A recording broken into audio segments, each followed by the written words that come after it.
na may kapansin-pansing pasa sa kaliwang bahagi ng kanyang mukha malapit sa mata. Ang naturang mga larawan ay kuha sa inauguration ng Phase 3 ng Pasig River Urban Development Project. Tama yung sinabi ni Mayor kanina na ang pinaka-basic na tanong dapat is nasaan yung pera. Yan yung hindi masagot ngayon eh. Yan yung parang blank space sa entire argument. They have all the reasons to talk about the COA audit. They talk about the Department of Finance, scheme of how they allocate budgets and everything, ganyan. Pero they cannot answer where did the money go. Kasi kung hindi, hindi. The total amount is 174.49 billion. Yan yung loan. That's the loan. Plus allocations from 2022 and 2023 national budgets. We're talking about billions of pesos.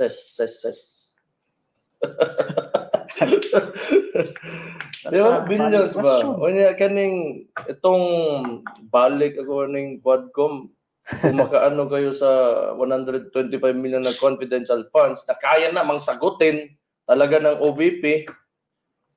I agree. Ito nga, wala talaga kayong sinagot na issue about pera. Every time tinatanong kayo sa pera, wala kayong maisagot. Yes. Good morning mga kasama. Nandito na naman si Kuya Goods nagbabalik. At syempre, kung hindi ka pa nakasubscribe sa ating channel, pa-subscribe na lang po at hit mo na rin yung bell. At samahan mo ng bell all para lagi ka nakakatanggap ng notification once na meron tayo na-upload na video. Everyday meron tayo. At ito na nga. Grabe, no? Oo, yung ibang bulager na nakapanig dito sa mga pulangaw, ang sabi, nilangaw daw yung rally ng mga Duterte. Oo, nilangaw pa ba? Hindi naman bayad. Sa dami-dami ng tao, nilangaw pa raw. Kulang pa raw. Samantalang sila, anak ng bugi. Ayun, may reward agad. Sama-sama. Sama-sama. Pero bago natin simulan natin reactions, ang likes, ang share, samahan mo na subscribe para makatanggap ka ng notification. I-bell all mo para maganda. Eto, ano ba yung nakikita nyo? Nakagat ba ng putakte? Nasapok ba? Naumbag ba? Yan ang mga dapat nating malaman. Bakit namamaga ang IMATS ng ang babaitang ito? Bakit? Ano pinagtaluhan ang balita natin? Dismiyo Marimar. Gusto daw magpa... ano kaya yun? Kinilig ang... kinikilig ang Tengkalos. Ayun ang sabi. Pero tignan mo, kayo na bahalang humusga. Kinilig ang Tengelets. Sabi, parang gusto magpa-Choca Bells. Ayun ang napapanood ko, kaya bibigyan lang natin ng reaction, totoo ba yun, mga kasama? Pag kinilig ang Tengelets, gusto magpa-Choca Bells? Oo. Matanda na, ate. May ganyan pa sa bagay. Sabi nga ng ating mga kababayan, pag mga ganyan daw ang trip, high trip, sabi ni Aling Marina. Tuloy natin to. Misteryosong black eye ni First Lady Liza Marcos, usap-usapan sa social media. Ayon sa panulat ni Am Filipino, tila nabahala ang publiko matapos kumalat sa social media ang mga larawan ni First Lady Liza na may kapansin-pansing pasa sa kaliwang bahagi ng kanyang mukha malapit sa mata. Ang naturang mga larawan ay kuha sa inauguration ng Phase 3 ng Pasig River Urban Development Project sa Intramuros, Manila, kung saan kasama niya si Pangulong Marcos Jr. at iba pang matataas na opisyal ng gobyerno. Sa kabila ng mabilis na pagkalat ng mga espekulasyon sa social media, nananatiling tahimik ang Malacanang at wala pang opisyal na pahayag hinggil sa kondisyon ng unang ginang. Dahil dito, lalong umugong ang iba't ibang teorya ng netizens, kabilang ang posibleng aksidente o iba pang personal na dahilan. Habang wala pang kumpirmasyon mula sa kampo ng Pangulo, patuloy ang mga haka-haka at usap-usapan online. Mananatiling nakatutok ang publiko sa anumang magiging opisyal na pahayag mula sa Malacanang upang linawin ang totoong nangyari. Ano nga bang dahilan sa likod ng misteryosong pasa sa muka ni First Lady? Komento pa ng vlog na si Maharlika na overdose sa filler si Butod o nagsapakan sila ni Bangag. Depote, mukhang ensaymadang panis si Liza. Nako. Samantala, umapila naman si Presidential Communications Undersecretary Claire Castro. Kailangang ipakita ng Pangulo na hindi siya mahina. The President has to be transparent about his insights sometimes and to relay to the people that he is not and will never be a weak leader. Isa pang nakakagulat na pahayag mula sa Malacanang ay pagpuna kay Vice President Sara dahil sa kanyang pagsasabing may karapatan ng taong bayan na magpahayag ng galit sa gobyerno. Ngunit hindi ba natural lamang sa tao ang magalit kung may nakikita silang mali? Ipinagbabawal na ba ngayon ang magalit sa mga maling nakikita ng publiko sa pangangasiwa ng gobyerno? Kung matapang at hindi mahina si Marcos, hindi ba dapat direkta rin siyang magsalita laban sa katiwalian at sa ilalim ng kanyang pamumuno at hindi lang sa mga nakaraang administrasyon? Kung may dahilan ng taong bayan para magalit sa gobyerno, hindi ba't mas mainam na dinggin ito sa halip na pagbawalan silang ipahayag ang kanilang saloobin? Tama. Sa dulo, ang tanong ay hindi lang kung sino ang mahina, kundi sino ang may tapang na harapin ang totoong issue, ang katiwaliang patuloy na bumabalot sa gobyernong ito. Yan ang problema. Oo, yung iba ay gusto nila magwalang kibunan lang. Hindi ho pwede yun. Ubus na ho ang kaban ng bayan. Huwag na kayo mag-inarte. Oo, kung kayo gusto nyo dahil panatiko kayo ni Bonget, hindi ho lahat. Ibahin nyo ho yung sambayan ng Pilipino na milyong-milyong naniniwala sa mga Duterte. Ubus na nga yung kaba ng bayan, anak ng takaplong, sige pa rin kayo. Huwag ganon. Huwag ganon. O maging matino na sana ang gobyerno ngayon sa pamamagitan ng PDP. Yan lang ang hinihiling natin. Na lahat, yung siyam na inendorso ni Tatay Digong ay makapasok lahat. Walang mabawas. At titignan natin sa tulong ng PDP senatorial na nakalusot, mananalo ngayong Mayo, yan ang tutulong kay VP Sara.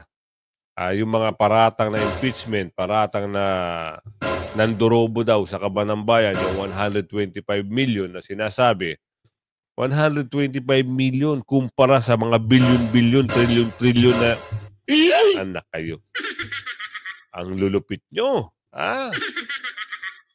Pinagtulungan nyo mga Duterte para lang magkano? Magkano? 777. Magkano? Merong mga 30-30. Ano kayo? 30-30. Yan ang mga kinaban nyo. Mga dorobo. O ngayon, nagsasalita siya sa social media. O si David Lolong. Nagsasalita. Ang sabi ng tao, comment sa kanya. Magsalita ka sa Supreme Court. Huwag dyan sa social media. Diba? Puro kayo. Yan pag nag-post sila, lalo na yung stream niya, tinatawanan ng taong bayan. Nagbigay naman ng komento traction si Mr. Will Tucker. Ano na namang drama ito? Abay may espiya daw ng mga Chinese sa palasyo. Diyos ko. Another drama at another pang-divert na naman sa tunay na problema ng bansa. Panoorin natin ang buong video. Sa ibang balita, naaalarma ang palasyo sa balitang may nag-e-espiya raw na Chinese national sa ilang sensitibong lugar, kabilang sa Malacanang. Dahil dyan, ayon kay Palace Press Officer Claire Castro, mas maghihigpit ng seguridad ang gobyerno. Nito lang ay naaresto ang 2 Chinese na nag-e-espiya umano sa mga lugar tulad ng police at military bases at sa Malacanang. May kasabwat rin daw silang mga Pilipino. Nauna nang tiniyak ng Armed Forces na mas palalakasin ang intel operations at seguridad sa mga kampo ng militar. Wala nang masabi itong mga espiya raw. Puro, bakit yung mga bulager nyo nasa,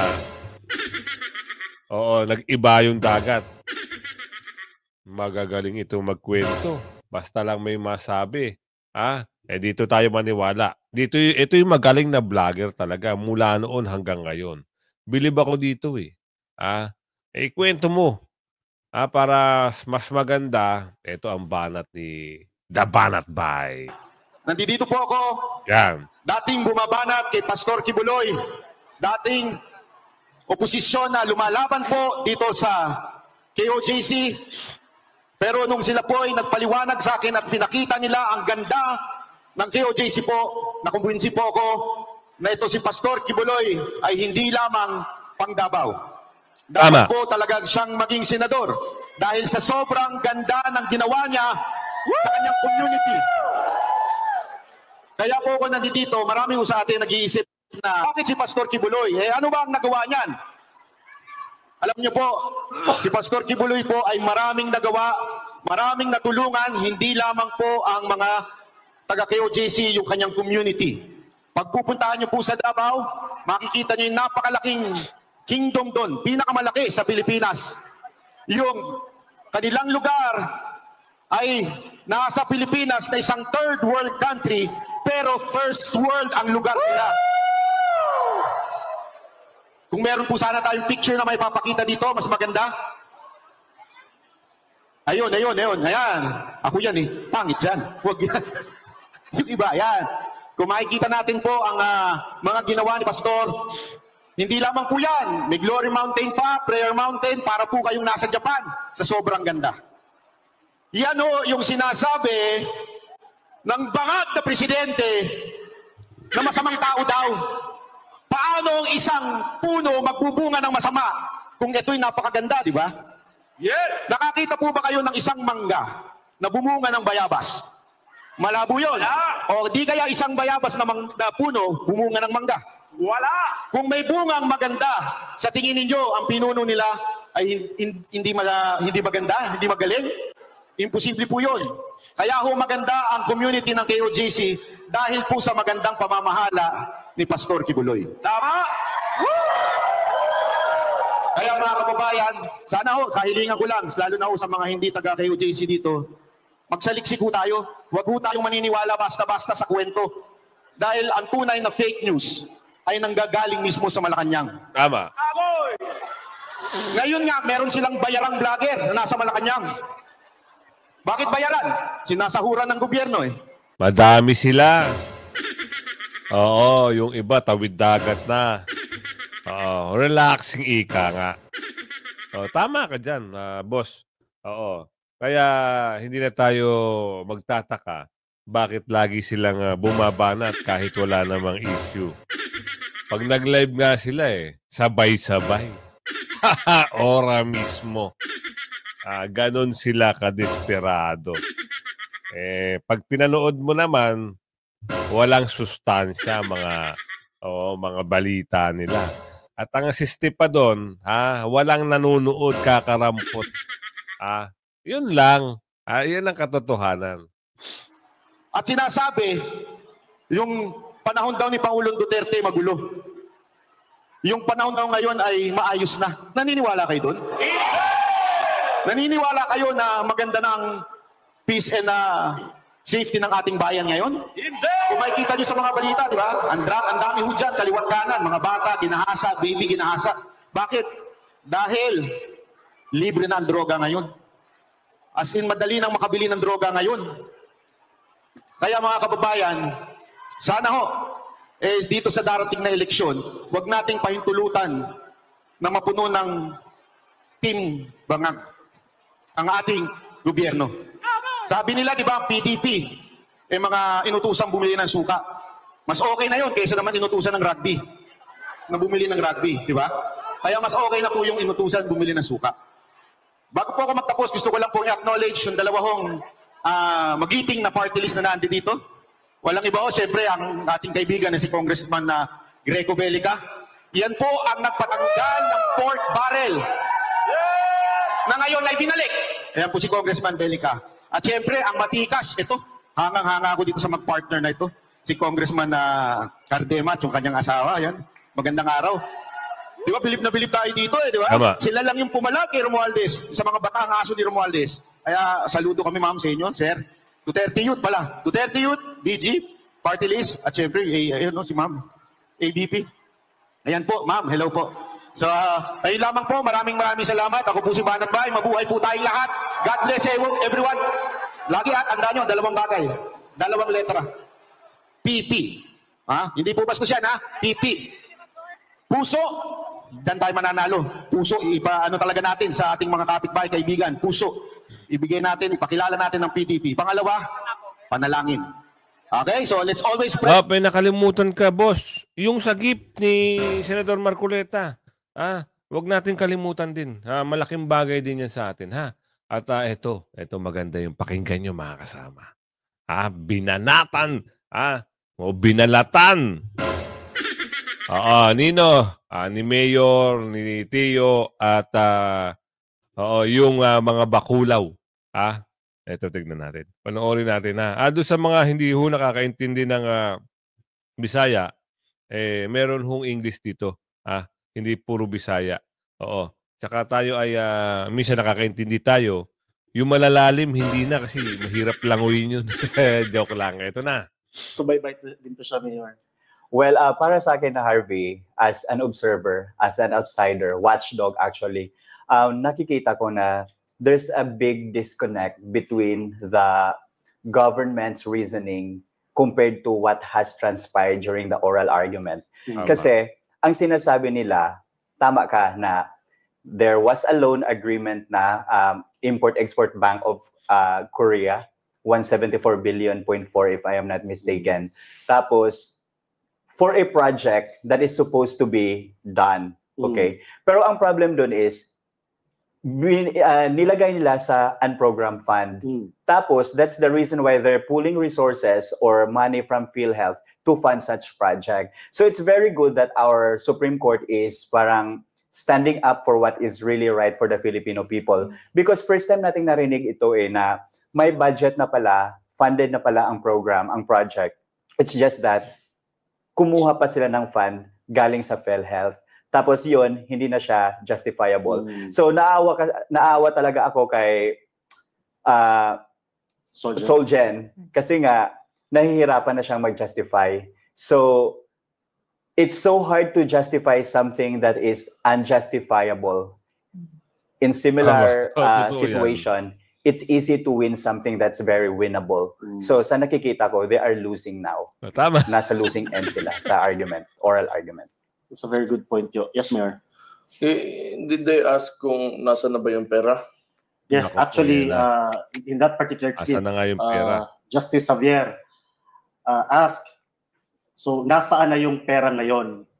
Has the government spent even a single centavo from that loan, considering that the project has not even started? Well, there is nothing to spend for if the project has not even started, Your So Honor. where is the money? The money went presumably to the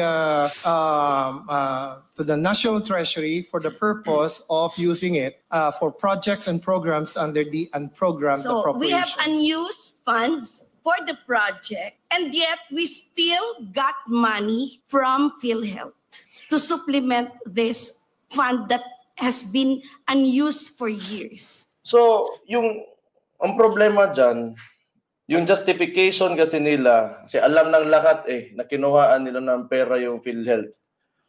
Yung ginamit nilang reason o yung rason nila na para kumuha ng pera sa PhilHealth is kailangan nila ilagay sa isang proyekto na may pera na palang supposedly nakalagay. And yung masaklap pa doon, yung proyekto na yon, hindi siya program for this year. Yeah. So, I don't know if I am correct, may pera na galing sa loan na hindi natin alam saan na ngayon that is supposedly for the project.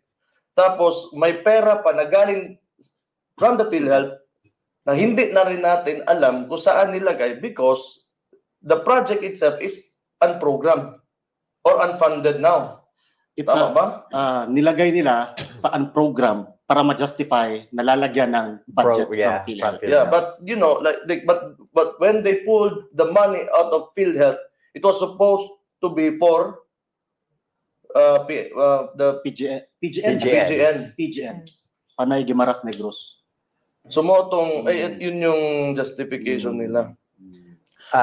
Yeah, sorry. If I may add din, in-emphasize din siya ni Associate Justice Amy Javier na anong connection ng PhilHealth projects sa infrastructure projects. Kasi one of the justifications din ng PhilHealth team is that para daw siya sa peace process.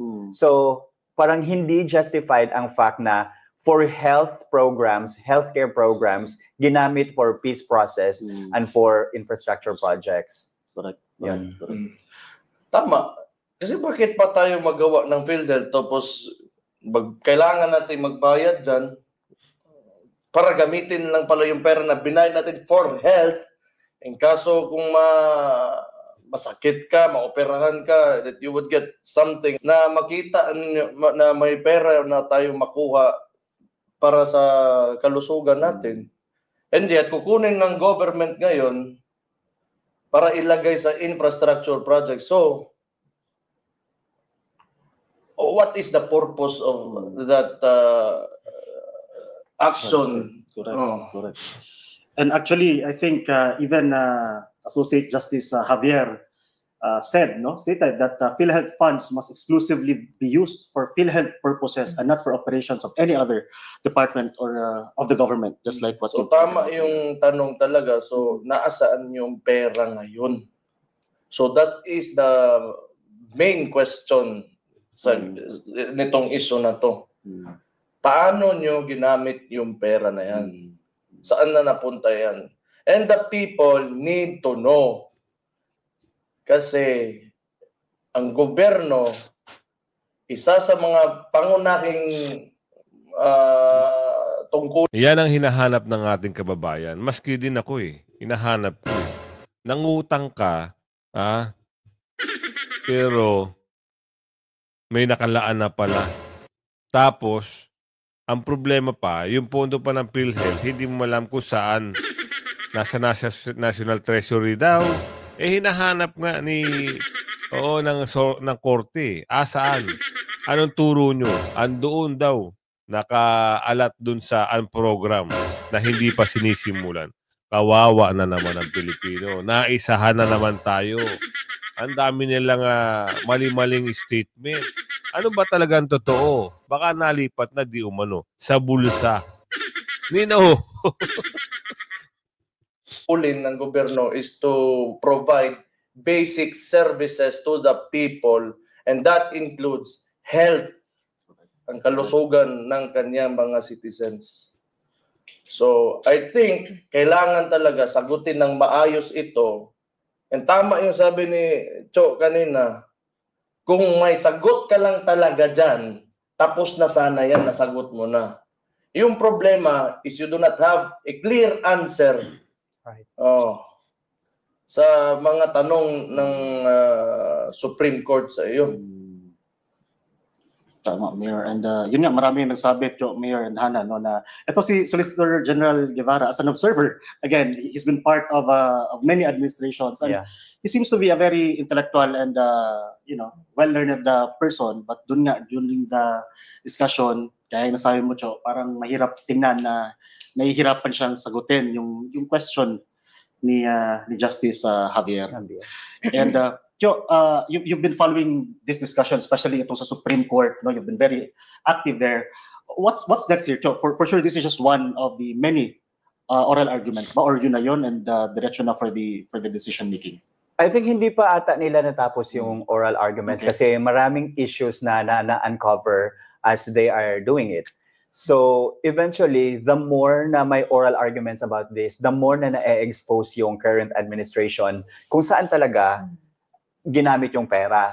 Tapos tama yung sinabi ni Mayor kanina na ang pinaka-basic na tanong dapat is nasaan yung pera. Yan yung hindi masagot ngayon eh. Yan yung parang blank space sa entire argument. We have all the reasons to talk about the COA audit. They talk about the Department of Finance, scheme of how they allocate budgets and everything, ganyan. Pero they cannot answer where did the money go. So yan yung problem ngayon. Wala talaga siyang maisagot sa tanong na yan. Gusto ko lang, since you are closely monitoring this issue, nakapag-loan ba tayo doon sa sa bank, the Korean foreign bank? Tapos ngayon, itong PGN? Yeah. Itong PGN, kung sa ganun Panay Guimaras Negros. Panay Guimaras Negros Island Bridges. Is this funded ba siya ngayon na budget? Hindi, kasi nilagay nila sa unprogrammed fund. Oo. Meaning, kung ano man yung mangyari doon sa pera na allocated for that specific project, maaaring wala na or nandyan pa. Yeah. So, isa yun sa mga question natin ngayon. And, ito lang, nagdoble na kasi bakit pa nila kailangan kumuha ng PhilHealth money to fund a project which has already been funded through a loan? Correct. Oh. So, ito yung so yan ang kailangan nilang sagutin kung saan yung pera na yan. And if yung pera na supposedly na sinabi nyo for that specific project ay properly allocated ba ngayon sa Yan. Yan ang hanapin natin, ha. Sana, pagsagot na itong mga bakulaw sa Supreme Court, halungkatin din ni Justice Javier, ha, para malaman ng taong bayan yung tinatago ng mga bakulaw na yan. Eto. Back to back, ha. Sa Ormoc Leyte, nagpakitang gilas na ho ang mga team suka, ha? PDP line. 'Di ba? Ito ho, panoorin natin, ha. At kasi sabi ng iba, anak ng bugi. Sabi ng iba, nilalangaw daw yung rally. Ito ho, at yung isa mamaya, papakita ko rin sa inyo kung gaano kadami yung tao. Duterte ay tiga Mindanao. Ngunit ang kanyang tatay Sormok yan, ha? Tiga Cebu. Kung titingnan po ninyo, sila ang bumubuo ng Pilipinas. Luzon, Visayas, Mindanao. Kababayan, alam niyo po, yung mayor po ninyo, best friend ko po yan. Ganyan po kami yan, ganyan. Mahal po namin. Diyan si Richard Gomez, ha? Ganyan. Di ba? Ayan, ha? Team yan? PDP line. Sigurado yan. Isa't isa. Magmula po noong araw, kami po ay magkaribal na. Pero inaamin ko po, mas guwapo siya sa akin.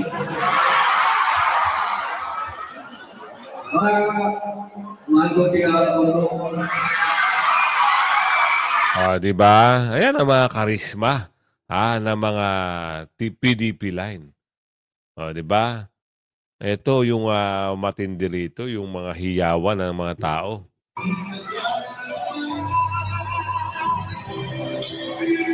Hindi ho yan bayaran, ha? Hindi yan binabayaran. Puno. Diba?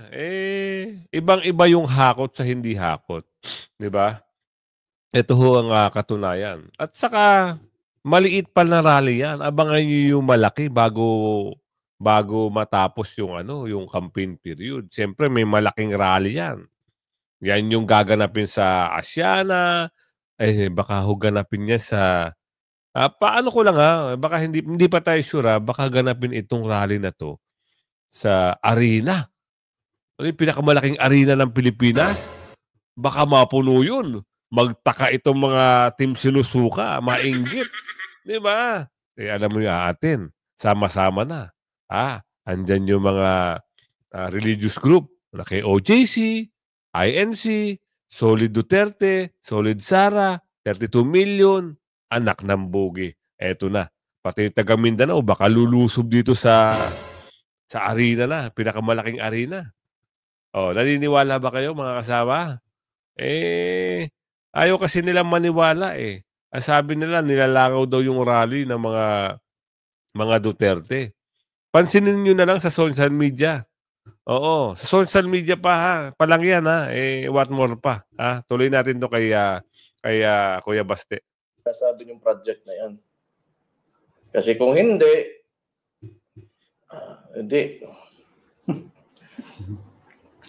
The total amount is 174.49 billion. Yan yung loan. That's the loan. Plus allocations from 2022 and 2023 national budgets. We're talking about billions of pesos.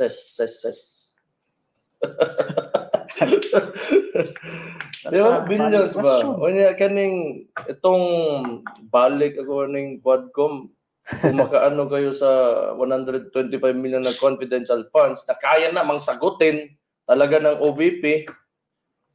I agree. Ito nga, wala talaga kayong sinagot na issue about pera. Every time tinatanong kayo sa pera, wala kayong maisagot. Kaya umaabot kayo sa korte. Yan ang nangyayari sa inyo.